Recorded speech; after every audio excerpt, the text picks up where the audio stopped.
Good morning, everybody.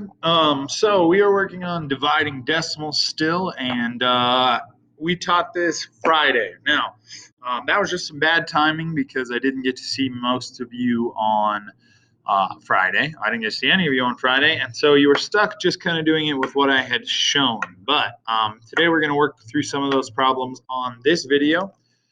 So let's go ahead and get started. 0.2 and 34. So here we're saying 34 divided by 0.2. Okay. Now there are two parts of this equation. There's the what's inside the house and what's outside the house. There's the divisor and the dividend.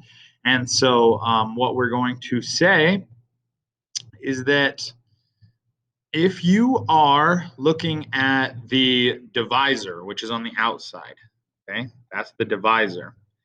And the divisor on the outside has a decimal. What you have to do is take it out of both sides and not put it back. So let's go ahead and try that. So what I mean is you take it out of both sides. So if it's here, we're going to go here. We took it out one time on this side. On this side, we took it out one time. The decimal is going to be right here on this side, and you're going to need to take it out one more time on this side to match up. And the reason for that is because what you're going to be doing is dividing by, or what you're doing here is technically multiplying by 10 in order to remove the decimal. So since you multiply this side by 10, you're going to need to multiply this side by 10 in order for your division problem to have to be the same. So now what we're looking at is 340 divided by 2. Okay? So we can go ahead and solve that problem. Let's go back to black. Does 2 go into 3? Yes, it goes in one time. And so we're going to take out 2 and pull these down. I like to do my arrows to show what I'm pulling down. That leaves me with 1. Pull that 4 down and that 0. Does 2 go into 1? No, it does not. Does 2 go into 14? It does. It goes in 7 times. So that's going to be minus 14. We're going to pull that 0 down. That's going to be 0, 0. And then since you're stuck with this 0, what you're going to need to do is go ahead and put this back up at the top. And the reason for that being is that we added that decimal place. We added a whole place value here, and we can't do math with it.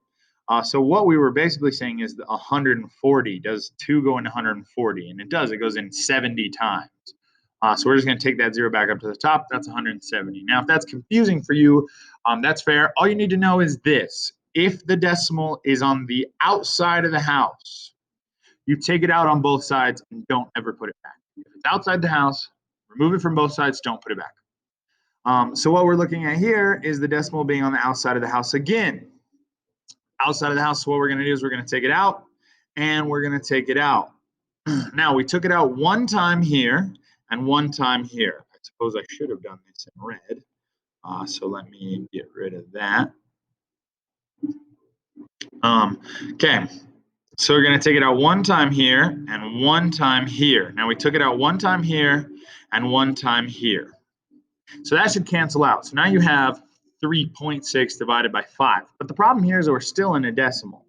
So the decimal's here now. And what we're going to do is take it out one more time. Now this one more time, we're going to have to put back. So these two canceled each other out. But this one more time that we took it out, we're going to have to put it back. And the reason for that is if the decimal is on the inside of the house, you take it out and put it back. If it's inside the house, take it out, put it back. Inside the house, take it out, put it back.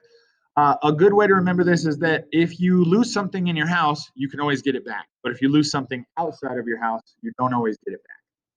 So here we lost something outside the house. We're not going to get it back. Here we had to match what we lost outside the house because we're not going to get it back. But this green decimal movement, we are going to get back.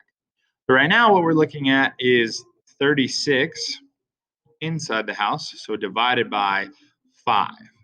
Does 5 go into 3? No, it does not. Does 5 go into 36? It does. It goes in 7 times, which is going to be minus 35. That's going to leave me with 1. Now, does 5 go into 1? It does not go into 1. So we're going to add the decimal to show that we are moving over by a place value and adding that 0.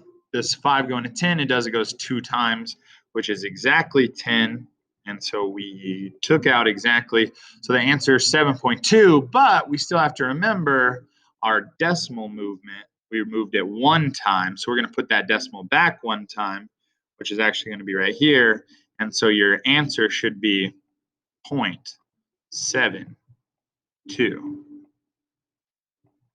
All right, so that's a little confusing. If you have any other questions, you can rewatch this video a million times, or you can also look it up on Khan Academy. He has some great videos too, although he's not as handsome as me, but mostly just because he doesn't show his face on his videos. All right, guys, have a good day.